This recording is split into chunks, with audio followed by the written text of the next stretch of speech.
Good morning students. तो चलिए अपन आज स्टार्ट करते हैं एक्सरसाइज 3.5।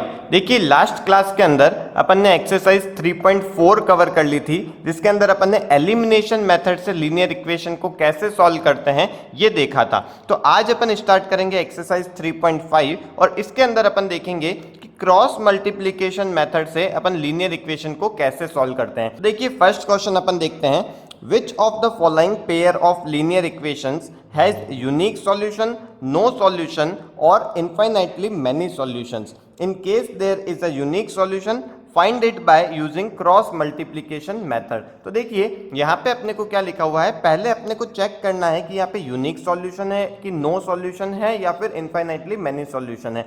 जब किसी का यूनिक सॉल्यूशन होएगा तो उसे आपको सॉल्व करना पड़ेगा क्रॉस मल्टीप्लीकेशन मेथड से। तो चलिए सबसे पहले अपन फर्स्ट क्वेश्चन के अंदर देख लेते हैं कि यहाँ पे अपने को यूनिक सॉल्यूशन मिल रहा है या नहीं मिल रहा है। तो देखिए यूनिक सॉल्यूशन के लिए अपन क्या करते थे, a1 upon a2 not equals to b1 upon b2 होना चाहिए। तो देखते हैं यहाँ पे अपने पास में क्या आ रहा है, 1 a1 कितना है, यहाँ पे x के आगे जो लिखा हुआ है वो यहाँ पे है 1 अपॉन में है a2 3 इज इक्वल्स टू यहाँ पे आ रहा है -3 b1 और b2 कितना आ रहा है -9। तो यहाँ पे देखिए 1/3 आ रहा है और इधर भी अपन कट करते हैं तो 1/3 अपने को मिलता है। इसका मतलब यहाँ पे जो सॉल्यूशन है ये यूनिक सॉल्यूशन तो नहीं है। तो यूनिक सॉल्यूशन जब नहीं है तो अपने को इसको आगे सॉल्व करने की जरूरत नहीं है। चलिए देखिए नेक्स्ट क्वेश्चन के अंदर क्या है, नेक्स्ट में अपने को यूनिक सॉल्यूशन मिलता है या नहीं।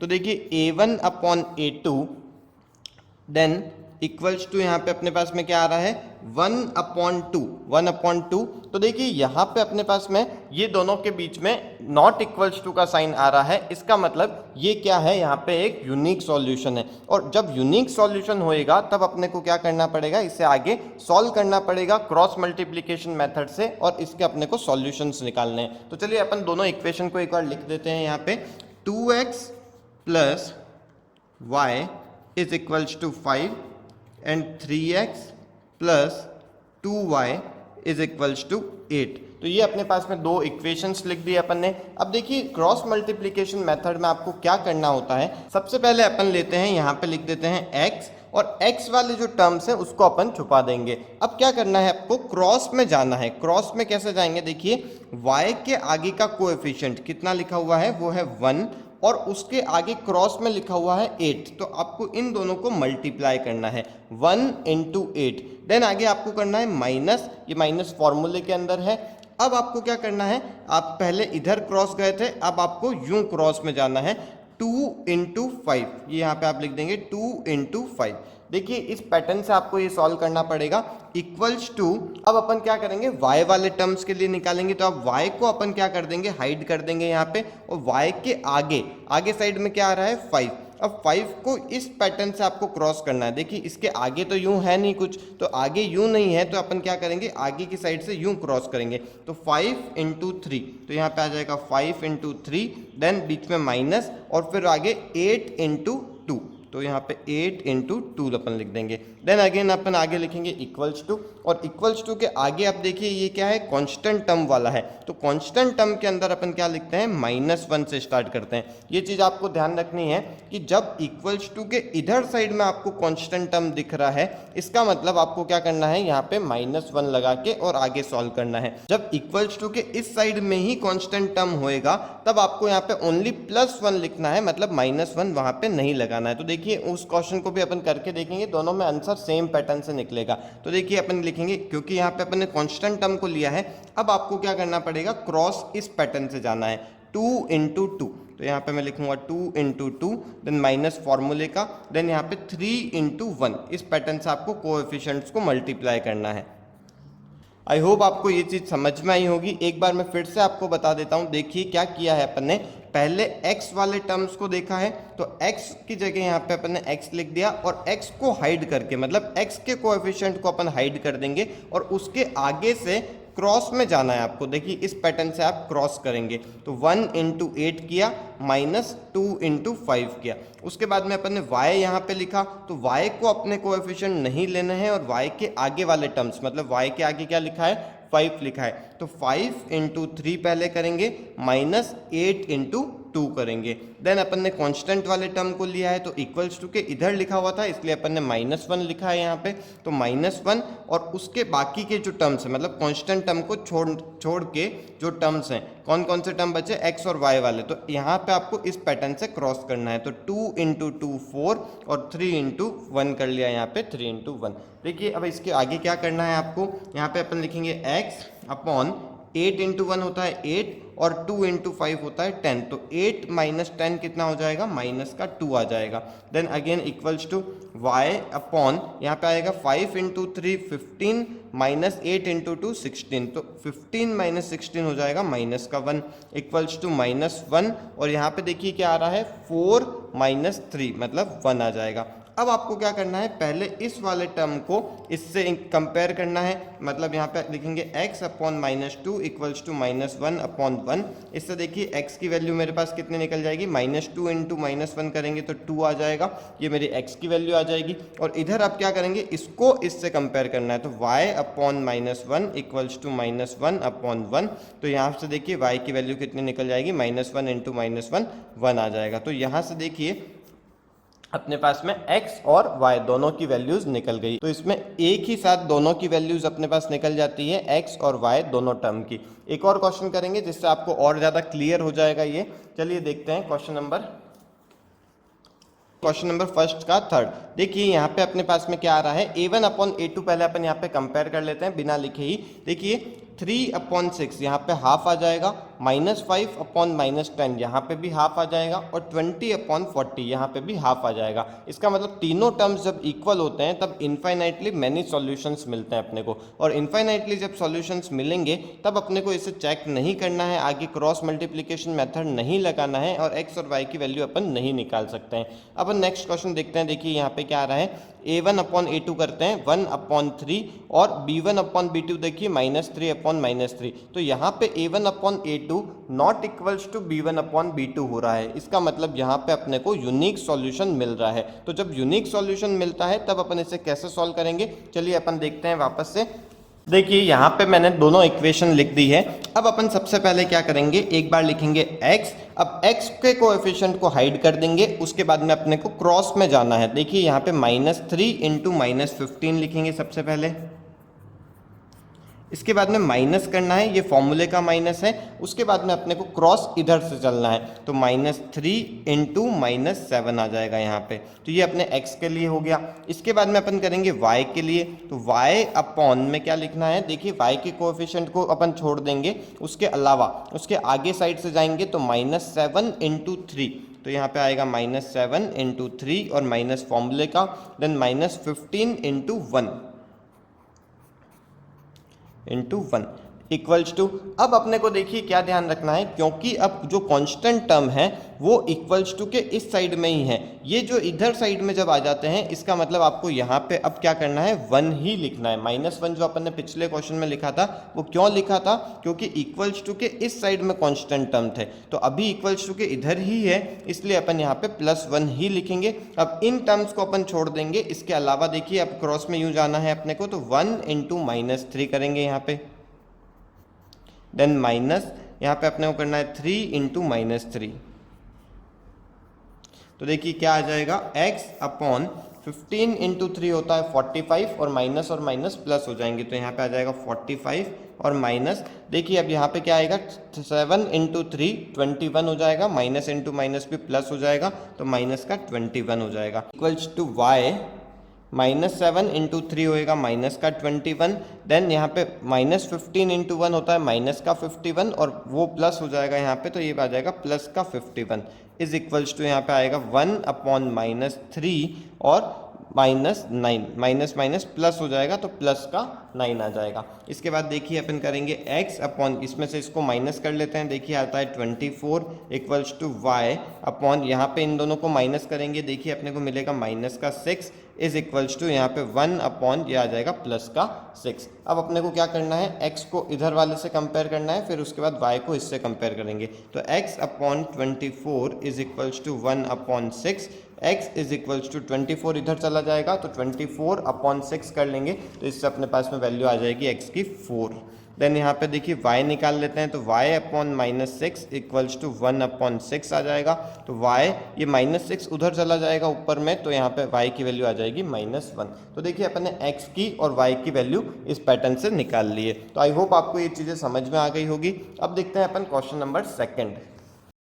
देखिए सेकंड क्वेश्चन में क्या लिखा है, for which values of a and b does the following pair of linear equations have infinite number of solution. देखिए इनफाइनाइट नंबर ऑफ सॉल्यूशंस कब मिलते हैं अपने को, जब a1/a2 equals to b1/b2 equals to c1/c2 आता है। तो देखिए अपन यहाँ पे अपन क्या करेंगे, a1/a2 इन सबको कंपेयर कर लेते हैं जिससे अपने पास में a और b की वैल्यू अपन निकाल पाएंगे। तो देखिए अपन कैसे करेंगे इसे, तो देखिए यहाँ पे मैंने दोनों इक्वेशंस को लिख दी है। अब मैं क्या करने वाला हूँ, a1/a2 equals to b1/b2 equals to c1/c2 ये करने वाला हूँ। इससे अपन a और b की वैल्यूज़ निकालने वाले हैं। तो देखिए क्योंकि यहाँ पे अपने को इनफाइनाइट सॉल्यूशंस दे रखे हैं इसलिए मैंने ये चीज़ लिखी है। अब अपन लिख रहे हैं a1 देखिए क्या होएगा, x का कोएफिशिएंट ये हो जाएगा 2 और यहाँ पे a2 हो जाएगा a-b is equals to b1 की जगह आ जाएगा 3 और अपॉन b2 की जगह क्या आ जाएगा a+b। Than equals to c1 कितना है यहाँ पे 7 दे रखा है और c2 कितना हो जाएगा, ये हो जाएगा 3a+b-2। ये अपने पास में तीनों टर्म्स आ गए। अब आप क्या करेंगे, दो इक्वेशन को सॉल्व करके इससे a और b की वैल्यू निकाल लेंगे। देखिए कैसे दो इक्वेशन बनेगी, पहले अपन इस वाले को इक्वल्स टू में रखेंगे तो यहाँ पे आएगा 2/a-b इक्वल्स टू 3/a+b। यहाँ पे क्रॉस मल्टीप्लाई करते हैं, देखिए क्या मिलेगा अपने को, 2a + 2b equals to 3a-3b। ये मैंने क्रॉस मल्टीप्लाई कर लिया है। अब देखते हैं अपन क्या करेंगे, यहाँ पे देखिए 3b को मैं इधर लेके आ रहा हूँ, 2b + 3b is equals to 3a और इस 2a को मैं इधर लेके जा रहा हूँ तो यहाँ पे माइनस में 2a हो जाएगा। तो यहाँ से देखिए अपने पास में क्या निकला, 5b इक्वल्स टू a। तो एक तो वैल्यू मुझे यहाँ से मिल गई। अब मैं क्या करने वाला हूँ, अब इस इक्वेशन को इसके साथ में कंपेयर करूँगा। तो देखिए यहाँ पे मेरे पास में आएगा 3/a+b is equals to 7/3a+b-2। यहाँ पे भी मुझे क्या करना है, क्रॉस मल्टीप्लाई करना है। क्रॉस में अपन मल्टीप्लाई करेंगे तो देखिए क्या आएगा, 3 × 3a ये हो जाएगा 9a + 3b-6 is equals to यहाँ से मिलेगा मुझे 7a + 7b। अब मैं a को इधर लेके जा रहा हूँ और b को उधर लेके जा रहा हूँ। तो a जब इधर आएगा तो 9a - 7a ये बचेगा 2a। देन 3b को उधर लेके जाऊंगा तो देखिए 7b - 3b ये बचेगा मेरे पास में इधर 4b। और यहाँ से जो -6 है इस -6 को भी मैं इधर लेके जा रहा हूँ तो इससे मेरे पास में एक और इक्वेशन बन गई। अब मैं क्या कर रहा हूँ, देखिए इस 5b इक्वल्स टू a, मतलब a की वैल्यू 5b है, इस 5b को मैं यहाँ पे पुट कर रहा हूँ। तो देखिए 2a की वैल्यू है 5b इक्वल्स टू 4b + 6। यहाँ से देखिए 10b इक्वल्स टू 4b + 6 आ गया। 10b और इधर से जब इधर आएगा 4b तो ये माइनस हो जाएगा। तो 6b इक्वल्स टू 6 तो b इज इक्वल्स टू 6/6 मतलब 1 आ जाएगा। और b की वैल्यू जब 1 आ गई तो मैं यहाँ पे पुट कर दूंगा 5 × 1 a की वैल्यू कितनी आ जाएगी, यहाँ पे a की वैल्यू 5 आ जाएगी। तो इस पैटर्न से मैंने a और b दोनों की वैल्यूज निकाल ली। चलिए देखते हैं क्वेश्चन नंबर 2 का सेकेंड पार्ट क्या है।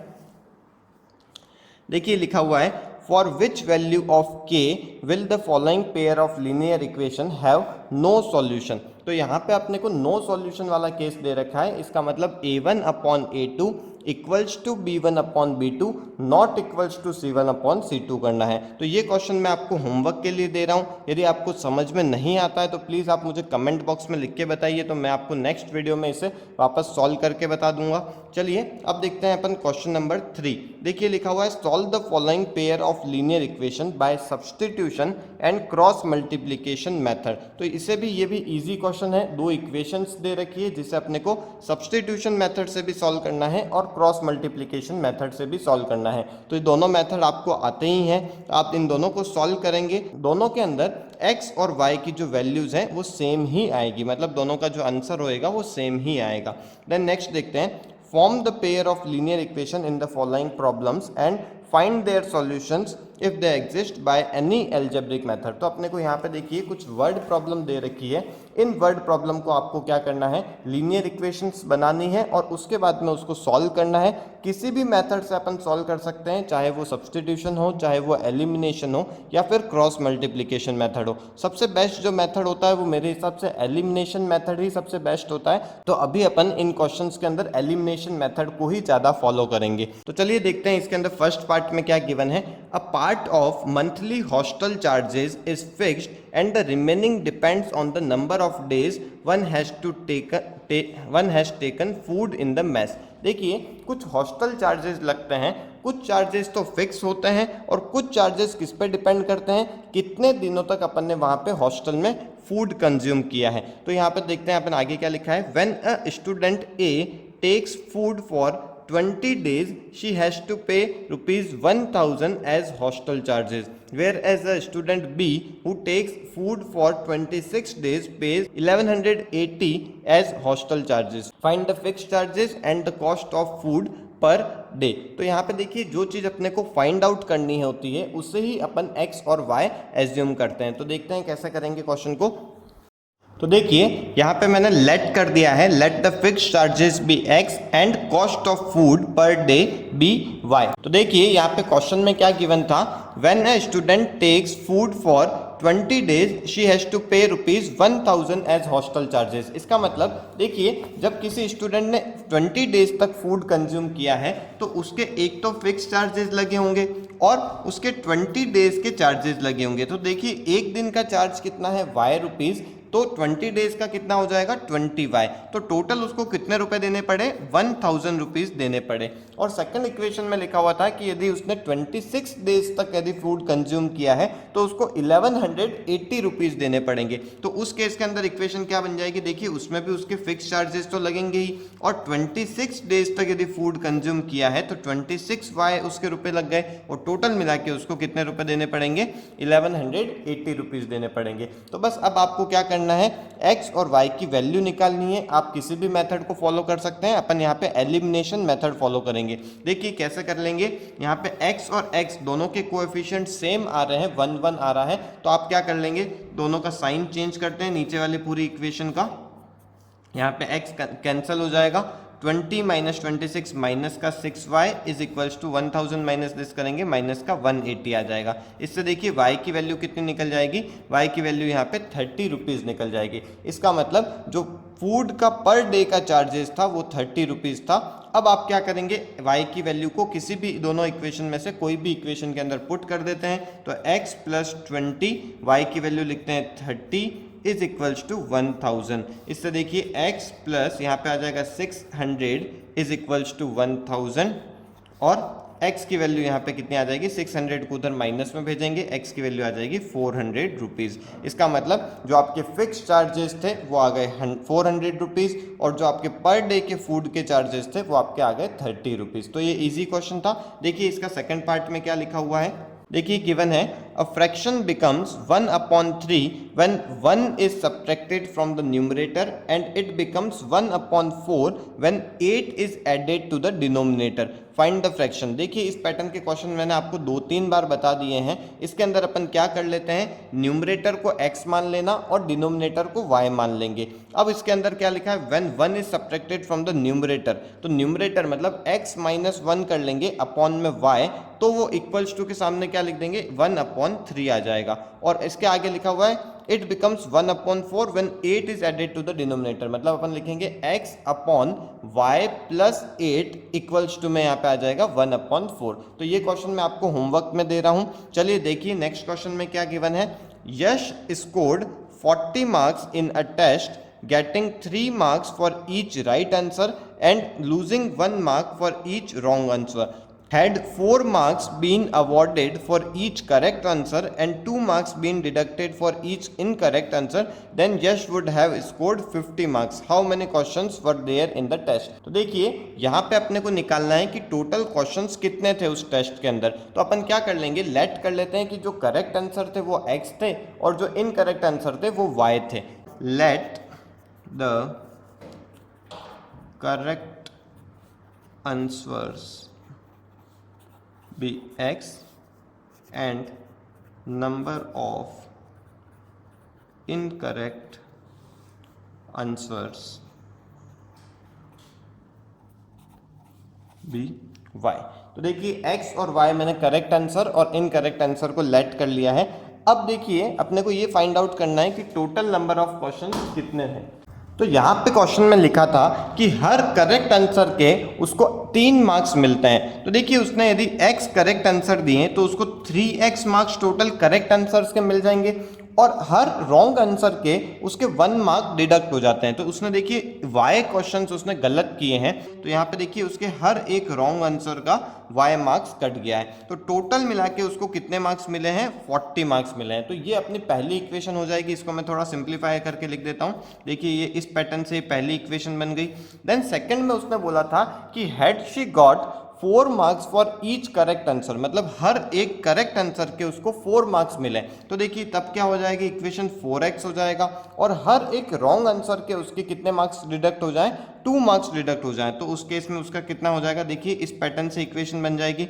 तब उसको टोटल मार्क्स कितने मिलेंगे, टोटल मार्क्स उसके कितने आ जाएंगे, 50 मार्क्स हो जाएंगे। इसको भी मैं थोड़ा सिंप्लीफाई कर लेता हूँ। देखिए ये इक्वेशन बन जाएगी सेकेंड वाली। तो इसके बाद में अपन क्या करेंगे, x और y की वैल्यू निकालेंगे जिससे अपने पास में करेक्ट आंसर कितने दिए उसने और इनकरेक्ट आंसर कितने दिए वो निकल जाएगा। तो चलिए देखिए, तो देखिए मैं इसको यहाँ पे सॉल्व कर रहा हूँ। यहाँ पे है 3x minus y is equals to 40 and 4x minus 2y is equals to 50। अब देखिए अपन क्या कर सकते हैं एलिमिनेशन मेथड में।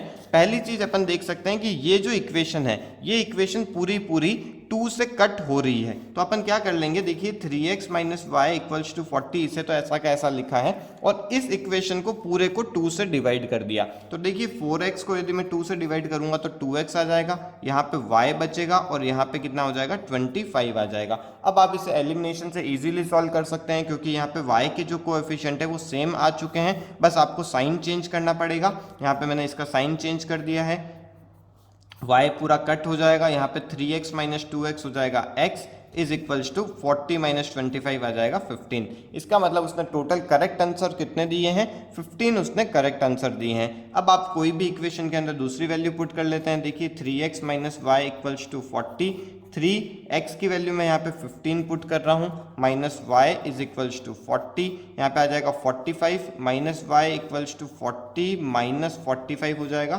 तो y इक्वल्स टू यहाँ से देखिए 5 निकल जाएगा। इसका मतलब उसने रॉन्ग आंसर कितने दिए हैं, 5 उसने रॉन्ग आंसर दिए हैं। तो इसका मतलब टोटल जो क्वेश्चंस हैं वो कितने हो जाएंगे, x प्लस वाई का मतलब आ जाएगा 15 प्लस 5 20। तो टोटल क्वेश्चंस कितने थे, 20 यहाँ पे टोटल क्वेश्चंस थे। चलिए नेक्स्ट क्वेश्चन देखते हैं अपन, क्वेश्चन नंबर 4।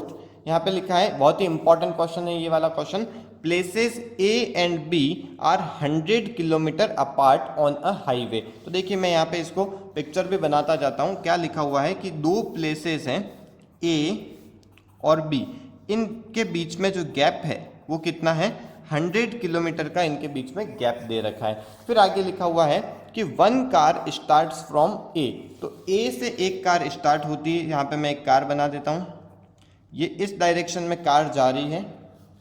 देन उसके आगे क्या लिखा हुआ देखिए, and another from B at the same time. तो एक और कार स्टार्ट हो रही है जो B से स्टार्ट हो रही है। तो मैं यहाँ पे एक और कार बना देता हूँ, तो यहाँ पे इस साइड में ये जा रही है। देखिए आगे क्या लिखा हुआ है, if the car travel in the same direction at different speeds they meet in 5 hours. तो देखिए लिखा हुआ है कि यदि दोनों एक ही डायरेक्शन में जाते हैं, ये भी इधर जा रहा है ये भी इधर जा रहा है, तो अपन यहाँ पे सपोज कर लेते हैं कि वो C पॉइंट पे मीट करेंगे और कितने टाइम के बाद में मीट करेंगे, वो 5 आवर्स के अंदर मीट करेंगे। तो एक चीज अपने को क्लियर होती है कि इसकी स्पीड ज्यादा होएगी तभी जाके वो आगे जाके मीट कर पाएंगे। यदि इसकी स्पीड ज्यादा होती तो वो कभी भी आगे मीट नहीं कर पाते। तो इसकी स्पीड ज्यादा है, इसकी स्पीड कम है। कितने टाइम के बाद में मीट कर रहे हैं, 5 घंटे के अंदर मीट कर रहे हैं। तो देखिए अपन क्या कर लेते हैं, इस क्वेश्चन में अपने को क्या पूछा है कि इस कार की स्पीड कितनी है और इस कार की स्पीड कितनी है। तो अपन क्या कर लेते हैं, सबसे पहले let the car starting from A, या फिर यूं लिखें, let the speed of car starting from A be x and speed of car starting from B be Y.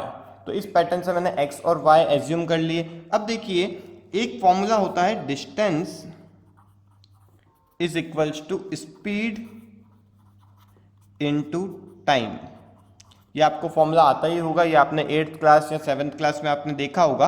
देखिए जब मैं AC जो डिस्टेंस है A से लेके C तक ये डिस्टेंस निकालूंगा तब क्या होएगा, ये जो कार है इसने यहाँ से लेके यहाँ तक x की स्पीड में ट्रेवल किया है और इसको 5 आवर्स लगे हैं। तो यदि मैं स्पीड लिखूं तो x की स्पीड है और इसको टाइम कितना लगा है, 5 आवर्स लगे हैं। तो इसका मतलब AC कितना आ जाएगा, 5x आ जाएगा। ऐसे ही मैं यदि BC निकालूं तो BC इज इक्वल्स टू यहाँ पे स्पीड कितनी है इस वाली कार की, ये है y, और इसको भी टाइम कितना लगा, 5 आवर्स लगे। तो यहाँ पे इसकी स्पीड, इसका जो BC है वो निकल जाएगा 5y। तो देखिए इससे अपन एक इक्वेशन बना सकते हैं, AC माइनस BC करेंगे तो क्या मिलेगा अपने को, AB मिलेगा। देखिए वापस बता रहा हूँ, AC माइनस BC, जब AC में से मैंने BC वाले पार्ट को हटा दिया तो क्या बचता है अपने पास में, AB बचता है। तो देखिए मैं यहाँ पे लिख रहा हूँ AC minus BC is equals to AB।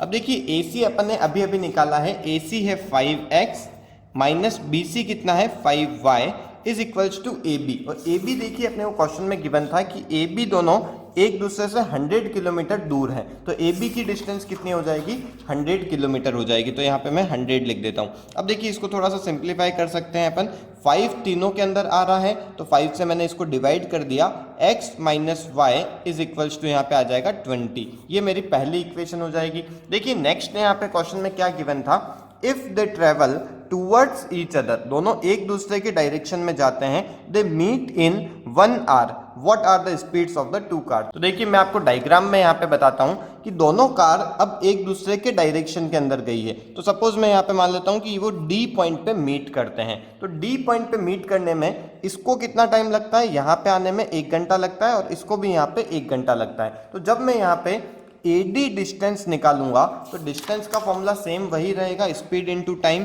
तो AD is equals to speed कितनी होएगी, देखिए क्योंकि मैं यहाँ से डिस्टेंस जा रहा हूँ तो यहाँ पे x वाली स्पीड चलेगी, तो x इनटू, और टाइम कितना लगा है उसे 1 आवर लगा है। तो यहाँ पे क्या आ जाएगा, AD की वैल्यू आ जाएगी x। और ऐसे ही यदि मैं BD निकालता हूँ तो BD क्या हो जाएगा, क्योंकि y वाली स्पीड चलेगी और टाइम इसको भी 1 आवर लगा है तो यहाँ पे BD कितना निकल जाएगा, y निकल जाएगा। देखिए यहाँ पे B से लेके D पे गया है तो B की जो स्पीड है वो चलेगी और 1 घंटा इसको भी लगा है तो BD इक्वल्स टू y आ जाएगा।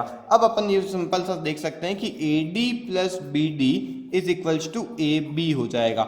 AD कितना है x और BD कितना है y इज इक्वल्स टू यहाँ पे अगेन 100 आ जाएगा। आप इसे डायग्राम से देख सकते हैं, AD प्लस BD जब करेंगे अपन तो यहाँ पे 100 आएगा।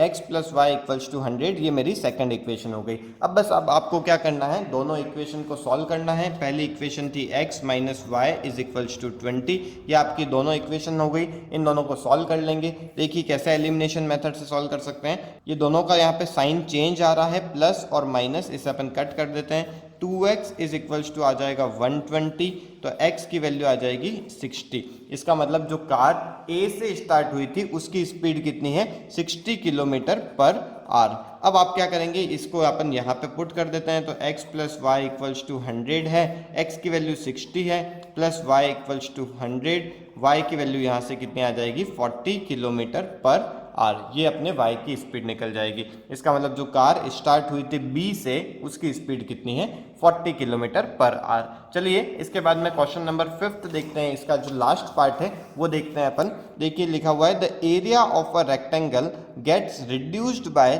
9 square units if its length is reduced by 5 unit and breadth is increased by 3 unit. तो देखिए एक रेक्टेंगल है, उसके यदि अपन ने लेंथ को रिड्यूस कर दिया और ब्रेड्थ को अपन ने इंक्रीज कर दिया तो उसका जो ओवरऑल एरिया है वो अपन 9 स्क्वायर यूनिट से रिड्यूस हो जाएगा। तो देखिए इसके अंदर अपने को जो फाइंड आउट करना है वो क्या है, find the dimensions of the rectangle. तो अपन लेट कर लेते हैं, let the length and breadth be x and y। यहाँ पे लिख रहा हूं मैं 5th part, let the length of rectangle be x and breadth be y. Length और ब्रेथ को अपन ने एक्स वाई मान लिया। इससे जो ओरिजिनल एरिया है वो कितना आ जाएगा, देखिए एल इंटू बी होता है फॉर्मूला, तो उससे आ जाएगा एक्स इंटू वाई, ये उसका ओरिजिनल एरिया आ गया। अब उसने क्वेश्चन में बोला था कि यदि मैं लेंथ को रिड्यूस कर लूँ 5 से, तो देखिए लेंथ को मैंने 5 से रिड्यूस कर लिया, और ब्रेथ को यदि मैं इंक्रीज कर लूँ 3 यूनिट से, तो ब्रेथ है मेरी y प्लस 3 हो जाएगी।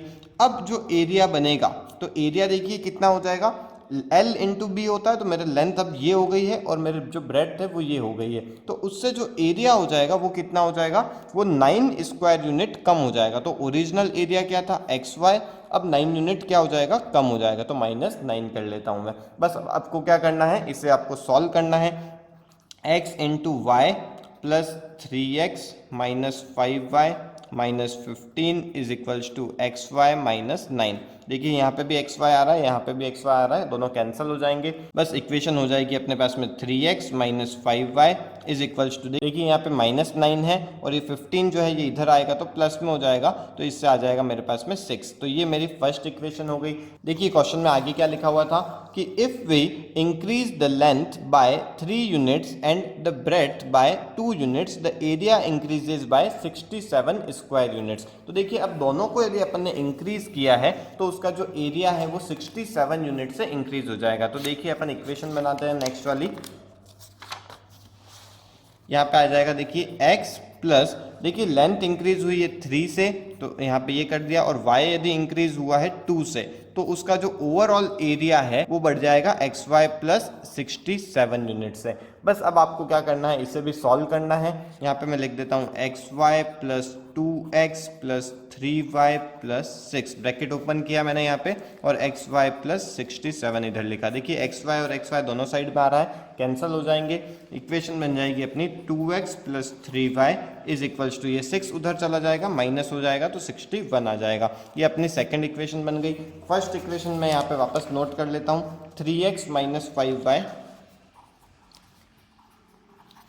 Is equals to 6। बस अब आपको क्या करना है, आप चाहें तो एलिमिनेशन मेथड फॉलो कर सकते हैं। मैं यहाँ पे एलिमिनेशन लगा रहा हूँ, यहाँ पे मैं मल्टीप्लाई कर रहा हूँ 3 से, और इससे मैं मल्टीप्लाई कर रहा हूँ 2 से। तो इससे देखिए 3 से यहाँ पे हो जाएगा 6x plus 9y is equals to 183, और यहाँ पे यदि मैं करता हूँ तो 6x minus 10y is equals to यहाँ पे आ जाएगा 12। इन दोनों को सॉल्व करेंगे। 6 यहाँ पे देखिए दोनों जो x के कोएफिशिएंट है वो सेम है, तो यहाँ पे इसका साइन चेंज करते हैं, साइन चेंज किया, इधर भी साइन चेंज किया, और ये कैंसिल।